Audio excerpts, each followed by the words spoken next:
لڑکیوں کی higher education کی پرزور وکالت کرنے والے دانشوروں سے آج ہزاروں نہیں بلکہ لاکھوں لڑکیاں سوال کر رہی ہیں کہ آج ہماری عمریں 30 سال سے تجاوز کر چکی ہیں، اب ہم سے شادی کون کرے گا؟ کیونکہ جو بھی رشتہ آتا ہے انہیں 20-22 سال کی لڑکی چاہیے۔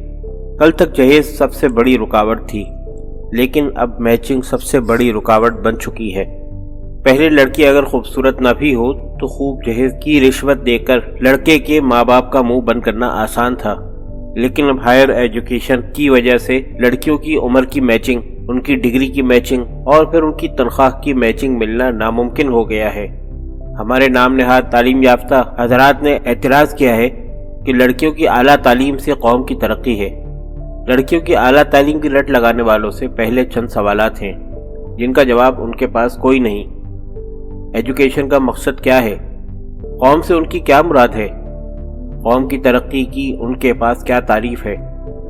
اسلام چاہتا ہے کہ پہلے نکاح ہو بعد میں کیریئر، یہ صحیح ہے یا غلط؟ قوم سے مراد کیا انڈین، پاکستانی یا عرب معاشرہ ہے؟ ہمارے پاس قوم سے مراد صرف قوم رسول ہاشمی ہے۔ اس قوم میں اور دوسری قوموں میں یہی فرق ہے کہ اس قوم کے لیڈر حضرت محمد صلی اللہ علیہ وسلم نے زندگی کا ایک مکمل راستہ، ایک مکمل دستور دیا ہے۔ اسلام کے علاوہ کوئی اور مذہب ایسا نہیں ہے جس نے زندگی گزارنے کا مکمل دستور دیا ہو۔ وہ لوگ ہماری قوم کے لوگ ہی نہیں جو مسلمان تو کہلوانا چاہتے ہیں، لیکن زندگی گزارنے کے اصول کبھی امریکہ سے، کبھی یہودیوں سے اور کبھی مشرکوں سے لے کر کسی نہ کسی طرح جائز کرنے کی کوششیں کرتے ہیں۔ قوم کی ترقی سے مراد ہمارے آج کے دانشوروں کے ذہن میں یہ ہے کہ لڑکیاں زیادہ سے زیادہ ڈگریاں حاصل کریں، نوکریاں کریں، مردوں کے شانہ بشانہ چلیں، پھر ان کے رشتے اچھے گھرانوں سے آئیں، لڑکیاں امریکہ یا یورپ جا کر ان کے معاشرے میں سیٹ ہو جائیں۔ لیکن ہمارے نزدیک قوم کی ترقی صرف یہ ہے کہ جس قوم سے آپ کا تعلق ہے آپ اس قوم کے لیڈر کو اپنا مکمل لیڈر تسلیم کریں اور ان کے دیے ہوئے دستور کو پوری دنیا کا دستور بنا دیں۔ جو فوج میدان جنگ میں اپنے کمانڈر کی 100% تابعداری کرتی ہے وہی جنگ جیتتی ہے۔ جو فوج کمانڈر کے فیصلوں کو اپنی دانشوری کے تابع کرتی ہے وہ فوج بری طرح ذلت اور شکست سے دوچار ہوتی ہے۔ آج مسلمان قوم کی ساری دنیا میں ذلت اور ہر قدم پر شکست کا سبب یہی ہے۔ مثال کے طور پر ہمارے لیڈر نے جب حکم دے دیا کہ بالغ ہونے کے بعد کفو مل جانے پر پہلے نکاح کرو۔ ایجوکیشن ضروری ہے، کیریئر بھی ضروری ہے اور پروفیشنلزم بھی ضروری ہے، لیکن اسلام نے اس کی ترجیحات طے کر دی ہیں کہ پہلے نکاح بعد میں سب کچھ۔ لیکن ہمارے دو کوڑی کے دانشوروں کا کہنا ہے کہ لڑکیاں پہلے گریجویشن کریں، پھر پوسٹ گریجویشن، پھر کوئی میچنگ کا لڑکا ملنے تک نوکری کریں اور تجربہ حاصل کریں۔ اگر کوئی ان سے اختلاف کرے تو اس کو بڑی حقارت سے مولوی یا ملا سے تعبیر کریں گے۔ یہ نادان یہ نہیں سمجھ رہے کہ یہ کس کی مخالفت کر رہے ہیں، یہ مولویوں کی نہیں بلکہ اس قوم کے سردار حضرت محمد صلی اللہ علیہ وسلم کی براہ راست مخالفت کر رہے ہیں۔